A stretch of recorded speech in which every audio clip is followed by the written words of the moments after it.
জিন্দাবাদ জিন্দাবাদ আলোচনার শুরুতে আমি আপনাদের সামনে মহাগ্রন্থ কোরআনে কারীমের 1 নম্বর পারা 11 নম্বর পৃষ্ঠা 2 নম্বর সূরা সূরাল বাকারার 83 নম্বর আয়াতে কারিমা তেলাওয়াত করেছি। প্রশ্ন করতে পারেন যে হুজুর, কোরআনে কারীমে 6666 আয়াত আছে, এত আয়াত থাকার পরও আপনি কেন একটি আয়াত তেলাওয়াত করলেন, কোন কারণে? এই প্রশ্ন যদি আপনি করেন, আমি এই প্রশ্নের জবাব আপনাকে সংক্ষিপ্তভাবে দেই। বাংলাদেশের বিভিন্ন ওয়াজ মাহফিলে যাই, বিভিন্ন জায়গায় যখন যাই তখন দেখি বাবার বয়সী মুরব্বীরা হাতের মধ্যে ধরে বলে, হুজুর একটু মা বাবার সম্পর্কে ওয়াজ করবেন। অনেক সময় রাত্রে 2টা, 2:30, 3টার দিকে ফোন আসে, জিজ্ঞেস করি কে, বলে ইংল্যান্ড থেকে ফোন দিয়েছি, স্পেন থেকে ফোন দিয়েছি, ইটালি থেকে ফোন দিয়েছি। বলে কি ব্যাপার, কেন ফোন দিয়েছেন? বলে হুজুর আমি থাকি লন্ডনে, ছেলে থাকে দেশে, আমি থাকি স্পেন, ছেলে থাকে দেশে, কিন্তু আমার ছেলে আমার কথা শোনে না। এরকম আছে না? মা বাবা আমাদের জন্য রহমত না গজব? আওয়াজ করে বলো যুবক ভাইরা, রহমত না গজব? প্রিয় ভাইরা, এই যে মা বাবা আমাদের জন্য কত বড় রহমত, এটা আপনি জানতে পারেন না। কারণ যদি জানতেন তাহলে মা বাবার খেদমত করতেন। কিন্তু বাংলাদেশের ম্যাক্সিমাম যারা বর্তমান যুব সমাজ আছে তাদের কাছে মা বাবা সবচেয়ে বেশি অবহেলিত, নাউজুবিল্লাহ না। এবং যারা মা বাবাকে খেদমত করে না, মা বাবার সম্পর্কে যারা অবহেলিত, যারা বিশেষ করে ইয়াং জেনারেশন যারা আছে, শিক্ষিত সমাজ, এদের অধিকাংশ মা বাবা তাকে বৃদ্ধাশ্রমে, নাউজুবিল্লাহ বলেন না, এগুলা গ্রাম অঞ্চলে কম, কিন্তু শহর অঞ্চলে দেখা যায় অধিকাংশ বৃদ্ধাশ্রমে রেখে দেয়। খোদার কসম, আজকের মাহফিল সাক্ষী যুবক ভাইরা যারা আলোচনা শুনতেছো, তুমি যদি তোমার মা বাবাকে বৃদ্ধাশ্রমে রেখে দাও, খোদার কসম তোমার জায়গা বৃদ্ধাশ্রমে হবে না। আওয়াজ করে বলো ঠিক কিনা? এজন্য মা বাবার খেদমতের দরকার আছে না নেই? প্রিয় ভাইরা, আল্লাহ তাআলা পবিত্র কোরআনে কারীমে একটি জায়গায় নয়, আমি আমার চোখে দেখেছি অলমোস্ট প্রায় জায়গাতে আল্লাহ তাআলা নিজের ইবাদতের পাশাপাশি মা বাবার ইবাদতের কথা বলেছেন, মা বাবার খেদমতের কথা বলেছেন। আমি যে আয়াতে কারিমা তেলাওয়াত করেছি, এই আয়াতে আল্লাহ তাআলা নিজের ইবাদতের পাশাপাশি মা বাবার কথা বলেছেন। শুধু তা নয়, কোরআনে কারীমের সূরা নিসা খুলেন, সেখানে আল্লাহ তাআলা নিজের ইবাদতের পাশাপাশি মা বাবার ইবাদতের কথা বলেছেন। শুধু সূরা নিসা নয়, সূরা বনী ইসরাঈলের 23 এবং 24 নম্বর আয়াত খুলেন, সেখানে খুলে আপনি দেখতে পাবেন আল্লাহ তাআলা নিজের ইবাদতের পাশাপাশি মা বাবার কথা বলেছেন। শুধু তা নয়, সূরা লোকমান খুলেন 21 নম্বর পারা, সেখানে আল্লাহ তাআলা নিজের ইবাদতের পাশাপাশি মা বাবার ইবাদতের কথা বলেছেন, মা বাবার খেদমতের কথা বলেছেন। সুবহানাল্লাহ। সেজন্য আপনারা আওয়াজ করে বলেন, মা বাবা আমাদের জন্য রহমত না গজব? কিন্তু আমরা তো গজব বানিয়ে ফেলেছি, নাউজুবিল্লাহ বলেন, নাউজুবিল্লাহ। ছেলে যখন বড় হয়ে যায় মা বাবাকে দেখতে পারে না, বিশেষ করে যখন বিয়ে শাদী করে ফেলে, নতুন বউ যখন ঘরে চলে আসে, তখন তার মা বাবার কোনো খোঁজ খবর নেয় না। এরকম কিছু শিক্ষিত সমাজের যুবক আমাদের দেশে আছে না? নেই? আল্লাহ যেন এদেরকে হেদায়েত দান করে বলেন আমিন। আমি জানি না এই টিয়ারগাঁও ওয়াইসাল কারণের যুব সংঘের যুবক ভাইরা কোথায়, হয়তো মাহফিল নিয়ে ব্যস্ত। আমি তোমাদেরকে মেসেজ দিয়ে যাব, যুবক ভাইরা, শুধু বছরে একবার মাহফিল করালে হবে না, শুধু এইরকম আয়োজন করালে হবে না, ফরিদি সাহেবকে আনলে হবে না, তারেক আহমদ ফারুকি সাহেবকে এনে বছরে একদিন মাহফিল করালে হবে না। যদি তুমি তোমার মা বাবার খেদমত না করো, খোদার কসম মাহফিল বেতা, খোদার কসম তোমার ইবাদত বেতা, খোদার কসম নামাজ পড়লে সেই নামাজ কাজে আসবে না, খোদার কসম কোরআন তেলাওয়াত করলে সেই কোরআন তেলাওয়াত কাজে আসবে না। এমনকি মক্কা আল মুকাররমা, মদিনা আল মুনাওয়ারাতে গিয়ে যদি হজ করো, সেই হজ আল্লাহ কবুল করবে না যদি মা বাবা বেজার থাকে। কথা বলেন ঠিক কিনা? প্রিয় ভাইরা, এই জন্য মা বাবার খেদমতের গুরুত্ব অনেক বেশি। আমার রাসূল স্পষ্ট করে হাদিসের মধ্যে এটা জানিয়ে দিয়েছেন। নবীজির বিশিষ্ট সাহাবী নাম ছিল আবু হুরায়রা রাদিয়াল্লাহু তাআলা আনহু। নাম কি আপনারা শুনেছেন? কথা বলে না, শুনেছেন নাকি? হাদিসের পাতায় পাতায় আবু হুরায়রার নাম লেখা। যে আবু হুরায়রা নবীজির একজন বিশিষ্ট সাহাবী ছিলেন, ওনার থেকে হাদিস এসেছে। তিনি বলেন, একদিন দেখলাম এক লোক আল্লাহর হাবিবের কাছে এসে প্রশ্ন করলো, আয়া কয়া রাসূলুল্লাহ, আয়া কয়া হাবিবাল্লাহ, হুজুর আমি জানতে চাই, আপনার কাছে একটা প্রশ্ন করতে চাই, আমি কার সাথে সর্বোত্তম আচরণ করব? রাসূল ডেকে বলেন, আবু হুরায়রা, রাসূল ডেকে বলেন, সাহাবীরে তুমি কার সাথে উত্তম আচরণ করবে আমাকে প্রশ্ন করেছো? তাহলে শোনো, কলা উম্মুকা, তোমার মার সাথে উত্তম আচরণ করো। লোকটি আবার প্রশ্ন করলো, হুজুর তারপর কার সাথে ভালো আচরণ করবো? রাসূল আবার কয়, তোমার মার সাথে। সুবহানাল্লাহ।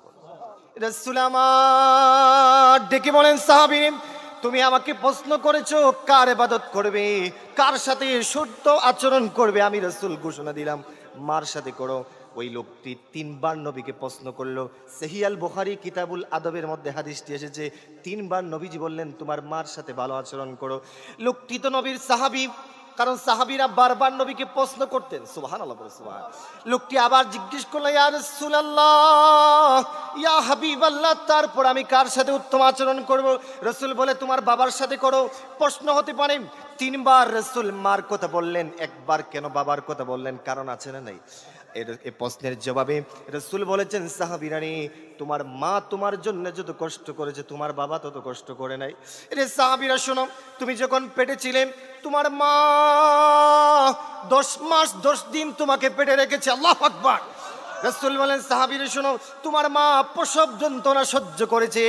শুধু তা নয়, তুমি যখন দুনিয়াতে এসেছো, অনেক লম্বা কথা, রাসূল বলেছেন ওই সময় যে কষ্ট হয়েছে পৃথিবীর কোনো মানুষ ওই কষ্ট সহ্য করতে পারে না, একমাত্র মা ছাড়া। প্রিয় ভাইরা, আমি একটা বই পড়েছিলাম, বইটির নাম হচ্ছে দ্য মাদার অফ সায়েন্স। বৈজ্ঞানিকরা বলে মা কেমন জিনিস শোনো। বৈজ্ঞানিকরা তাদের ভাষায় বলতেছে যে মা কেমন জিনিস শোনো। তো তারা বলতেছে যে আমরা গবেষণা করলাম, একজন মা যখন গর্ভবতী হয়, মায়ের পেটে মাত্র খালি জায়গা থাকে 10 ইঞ্চি। কয় ইঞ্চি? কথা বলেন, কয় ইঞ্চি? 10 ইঞ্চি। বৈজ্ঞানিকরা বলে যখন শিশু সন্তানের বয়স মার পেটে হয় 7 মাস 15 দিন, তখন ওই 10 ইঞ্চির জায়গাটা বরাত হয়ে যায়। বৈজ্ঞানিকরা বলে আমরা অবাক হয়ে যাই, সন্তান তো এখনো মার পেটে থাকবে আরো 3 মাস, এখনোই যদি পেটের খালি জায়গা বরাট হয়ে যায় তাহলে সন্তান কিভাবে থাকবে? বৈজ্ঞানিকরা বলে আমাদের কম্পিউটারে কাজ করে না, মাইক্রোসফট লাগলাম কাজ করে না। আল্লাহর কসম, বৈজ্ঞানিকরা বলে আমরা দেখি কিছুদিন পরে মাইক্রোসফট লাগিয়ে আল্লাহ তাআলা কুদরতিভাবে জিব্রাইল ফেরেশতার মাধ্যমে ছেলের পাটা মার কলিজার সাথে সেটিং করে দেয়। সুবহানাল্লাহ। ছেলে যখন লড়াচড়া করতে পারে না, তখন পায়া দিয়া মার কলিজা আঘাত করে, তখন 1 ইঞ্চি জায়গা মোটা হয়। রাসূল বলেন আবার যখন 15 দিন পরে সন্তান আবার আঘাত করে আরো 1 ইঞ্চি জায়গা মোটা হয়, আরো একবার যখন আঘাত করে 1 ইঞ্চি জায়গা মোটা হয়। বৈজ্ঞানিকরা বলেছে পৃথিবীর মানুষেরা শোনো, মা কেমন জিনিস শোনো। একজন সন্তান সর্বশেষ সর্বনিম্ন যে ব্যক্তি মার কলিজায় আঘাত করেছে, সেও 4500 বার মার কলিজায় লাথি মেরেছে। আরো জোরে বলেন আল্লাহু আকবার। আমি তারেক আহমদ ফারুকী, আমি যদি আমার মাকে কলিজায় লাথি মেরে থাকি, তাও 4500 বার লাথি মেরেছি। এই যে যারা বসা আছেন এখানে আলেম ওলামা সবাই, আমরা যারাই আছি, আমরা কমপক্ষে মার কলিজায় 4500 বার লাথি মেরেছি। যেই মা তোমার পেটে রেখে কলিজায় লাথি সহ্য করলো, সেই মাকে তুমি বুড়া বেটি বলো? তোমার মতো কপাল পোড়া আসমানের নিচে জমিনের উপরে আর কেউ থাকতে পারে না। আওয়াজ করে বলো ঠিক কিনা? প্রিয় ভাইরা, শুধু তা নয়, মার কলিজায় যে লাথি মেরেছি এটাই বলে শেষ নয়। যেদিন এই দুনিয়াতে এসেছি ওই প্রসব যন্ত্রণা মা সহ্য করেছে, পৃথিবীর মানুষ সহ্য করে নাই, একমাত্র মা সহ্য করেছে, বাবা সহ্য করে নাই। শুধু তা নয়, আমরা যখন দুনিয়াতে এসেছি তারপরে 1 দিন 2 দিন নয়, প্রায় 2 বছর মার স্তনের দুধ আমরা খেয়েছি। প্রশ্ন করতে পারেন হুজুর, মার স্তনের দুধ তো সামান্য সামান্য 1 ফোঁটা ফোঁটা খেয়েছি। না না, বৈজ্ঞানিকরা, পৃথিবীর সর্বশ্রেষ্ঠ ভার্সিটি অক্সফোর্ডের 100 জন বৈজ্ঞানিক ইহুদি, তারা মার স্তনের 1 ফোঁটা দুধ নিয়ে গবেষণা করে তারা অবাক হয়ে গিয়েছে। তারা বলে মার 1 ফোঁটা দুধের মধ্যে আমার আল্লাহ আরশের মালিক 180 রকমের ফল ঢুকিয়ে দিয়েছে। আর জোরে বলেন সুবহানাল্লাহ। শুধু তা নয়, আপনারা বলতে পারেন যে হুজুর মার স্তনের দুধ তো সামান্য সামান্য দুধ খেয়েছি। তা নয় প্রিয় ভাইরা, আপনি অবাক হয়ে যাবেন। তাফসিরে দুররে মানসুরের ভিতরে জালালউদ্দিন সুয়ুতি রাহমাতুল্লাহ আলাইহি, যিনি 70 থেকে 75 বার রাসূল আরবীকে স্বপ্ন দেখেছেন, একবার যদি কেউ রাসূলকে স্বপ্ন দেখে তার জন্য জাহান্নামের আগুন হারাম হয়ে যায়। স্পষ্ট নবীজি বলেছেন, মান রাআনি ফিল মানামি ফাকাদ রাআল হাক্কা ফাইন্নাশ শাইতানা লা ইয়াতামাসসালু বি। রাসূল বলেছেন, যে আমাকে স্বপ্নে দেখলো বাস্তবে সে আমাকে দেখলো, যে আমাকে স্বপ্নে দেখলো বাস্তবে সে আমাকে দেখলো। খোদার কসম, আমার সুরত শয়তান ধরতে পারে না। জালালউদ্দিন সুয়ুতি 70 থেকে 75 বার রাসূলকে স্বপ্নে দেখেছেন। সেই জালালউদ্দিন সুয়ুতি তিনি লিখেছেন তাফসিরে দুররে মানসুর, তিনি লিখেছেন সেখানে যে তোমরা কি জানো মায়ের স্তন থেকে কত ফোঁটা দুধ খেয়েছো? 1 ফোঁটা দুধ যদি তোমরা একটা পাল্লা একত্রিত করে ওই পাল্লা যদি ওজন দাও, খোদার কসম, জালালউদ্দিন সুয়ুতি তাফসিরে দুররে মানসুরে লিখেছেন, একত্রিত করলে 1 ফোঁটা 2 ফোঁটা নয় 27 মণ দুধ তোমরা খেয়েছো। আর জোরে বলেন আল্লাহু আকবার। প্রিয় ভাইরা বলেন, সেই মা বাবার খেদমতের দরকার আছে না নাই? সেই মা বাবার সাথে যদি তুমি নাফরমানি করো, দুনিয়াও শেষ আখেরাতও শেষ, তুমি জাহান্নামী, ঠিক কিনা? প্রিয় ভাইরা, এই জন্য মা বাবার খেদমতের কথা রাসূল আরবি বারবার বলেছেন যে সন্তান আমার উম্মতেরা শোনো, মা বাবার খেদমত করো। শুধু তা নয়, আমার নবী দুনিয়াতে এসেছিলেন এতিম হয়ে। দুনিয়াতে আসার আগে আমার নবীর বাবা দুনিয়া থেকে বিদায় হয়ে গিয়েছিলেন। রাসূল আমার খেলার জন্য মাঠের মধ্যে যাইতেন, যখন যাইতেন দেখতেন ছোট্ট ছোট্ট ছেলেরা বাবার কোলে উঠে। আমার রাসূল শুধু চোখের পানি ছেড়ে ছেড়ে কান্দে। আমার রাসূল চোখের পানি ছেড়ে ছেড়ে কান্দে আর বলে, আমার বাবা কোথায়? আমার বাবাকে তোমরা দেখেছো নাকি? মক্কার মানুষেরা বলেন, মুহাম্মদ ইবনে আব্দুল্লাহ, তুমি কি জানো না তোমার বাবা দুনিয়াতে নাই, তিনি তো ইন্তেকাল করেছেন, মদিনাল মুনাওয়ারাতে শুয়ে আছেন। আমার রাসূল তারপর বাবার যন্ত্রণায় কাঁদে। কিছুদিন পরে আমার রাসূলের মা, পৃথিবীর সর্বশ্রেষ্ঠ নারী আমেনা, আমেনা পৃথিবীর সর্বশ্রেষ্ঠ নারী, সেই আমেনা কিছুদিন পরে দুনিয়া থেকে বিদায় হয়ে গিয়েছিলেন। রাসূলের দায়িত্ব নিয়েছিলেন আব্দুল মুত্তালিব, তারপরে আবু তালেব। এইভাবে করতে করতে অনেকেই রাসূলের দায়িত্ব নিয়েছেন। প্রিয় ভাইরা, আমি একটা হাদিস বলি, রাসূল নিজের মার খেদমত করতে পারেন নাই, তারপরও যার দুধ খেয়েছেন সেই দুধ মা হালিমাতুস সাদিয়ার কেমন খেদমত করেছেন। হাদিসটি যদি শোনেন তাহলে বুঝতে পারবেন রাসূল যদি দুধ মার এমন খেদমত করে তাহলে নিজের মার খেদমত কেমন করতে হবে। আমার রাসূল একদিন মদিনাল মুনাওয়ারাতে কয়েকজন সাহাবীকে নিয়ে এইভাবে বসে আছেন। হঠাৎ করে সাহাবায়ে কেরাম বলেন, আমরা দেখি একজন মহিলা, বুড়ি মহিলা হাতের মধ্যে লাঠি নিয়ে আসছে। যে রাসূল যখন ওই মহিলাকে দেখলেন, নবীজি নিজে বসার থেকে দাঁড়িয়ে গেলেন। সুবহানাল্লাহ পড়ে সুবহান। সাহাবায়ে কেরাম অবাক হয়ে গেলেন, তিনি কোন মহিলা যিনি আসার কারণে রাহমাতুল লিল আলামিন, আল্লাহর পরে যার মর্যাদা, আল্লাহর পরে যার সম্মান, যার শানে আল্লাহ বলেছেন ওয়া মা আরসালনাকা ইল্লা রাহমাতাল লিল আলামিন, যার শানে আল্লাহ বলেছেন ইয়া আইয়ুহান নবী ইন্না আরসালনাকা শাহিদান ওয়া মুবাশশিরান ওয়া নাযীরা, যার শানে আল্লাহ বলেছেন ওয়া রাফানা লাকা যিকরাক, যার শানে আল্লাহ বলেছেন ইন্না আতাইনাকাল কাউসার।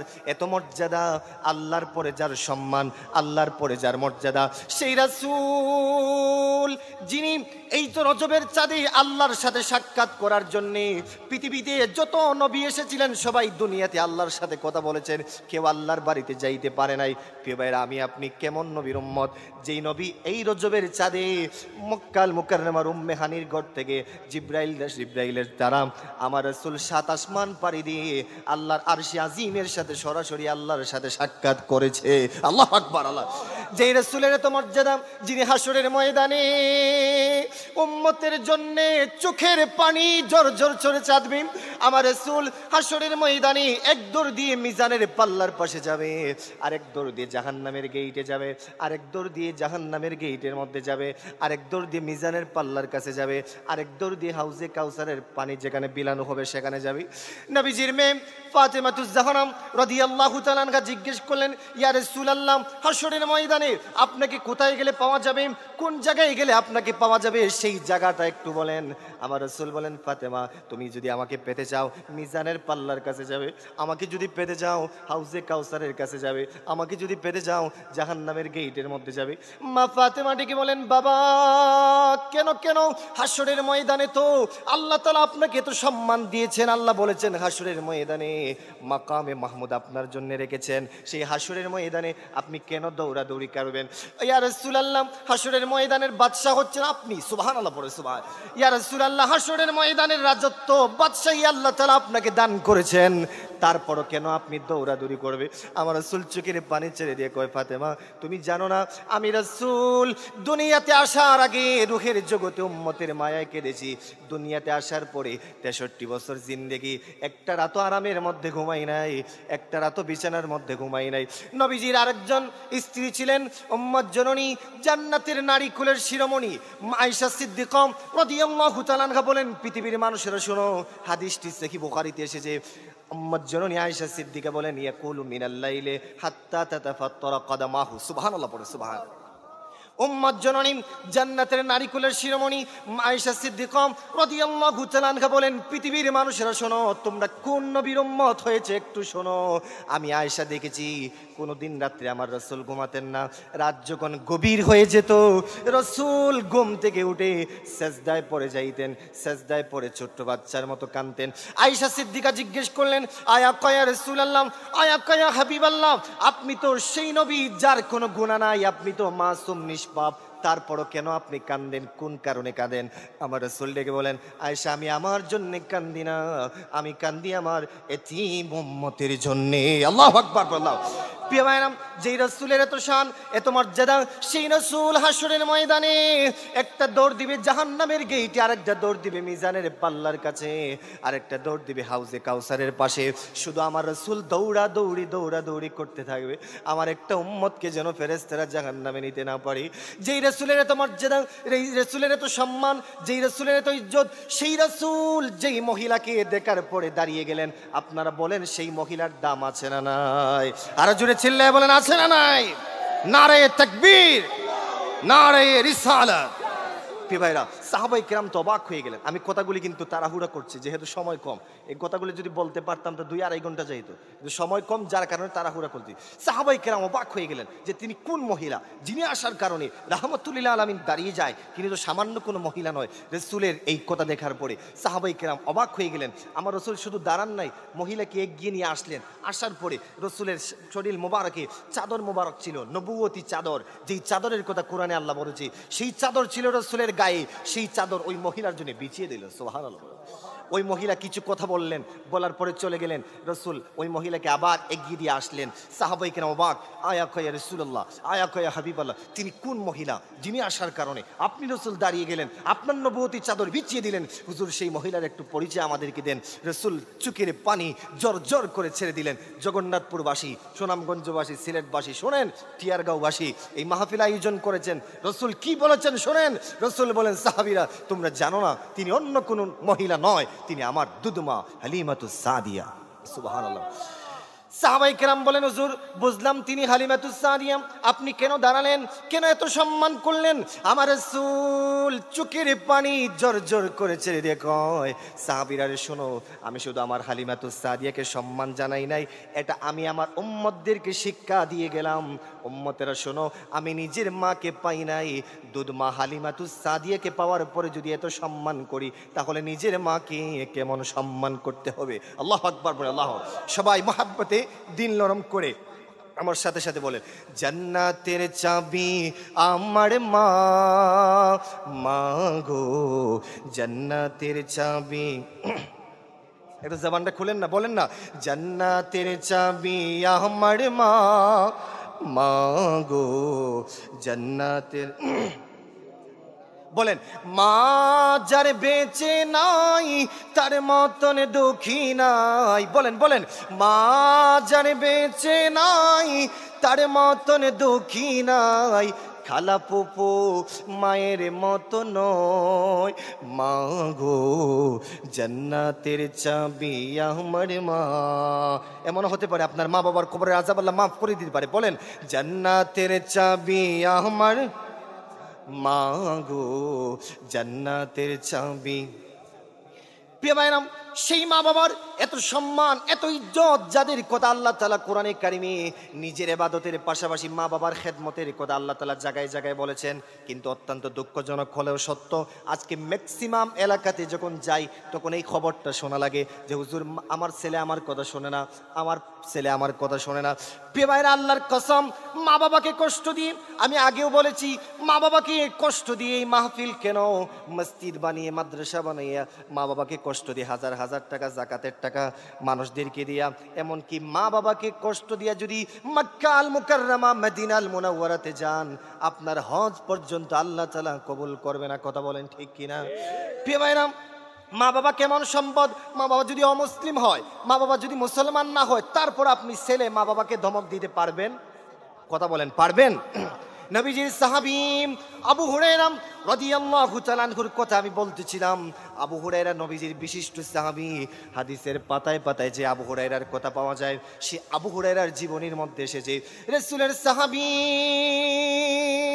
আবু হুরায়রা রাদিয়াল্লাহু তাআলা আনহু তিনি বলেন, আমি যেদিন রাসূলের হাতে হাত রেখে কালেমা পড়ে মুসলমান হয়েছি, ওই রাত্রে আমি যখন বাড়িতে গিয়েছি, বাড়িতে যাইয়া যখন দরজার মধ্যে নক দিয়েছি, সঙ্গে সঙ্গে ঘরের দরজা আমার মা খুলেছেন।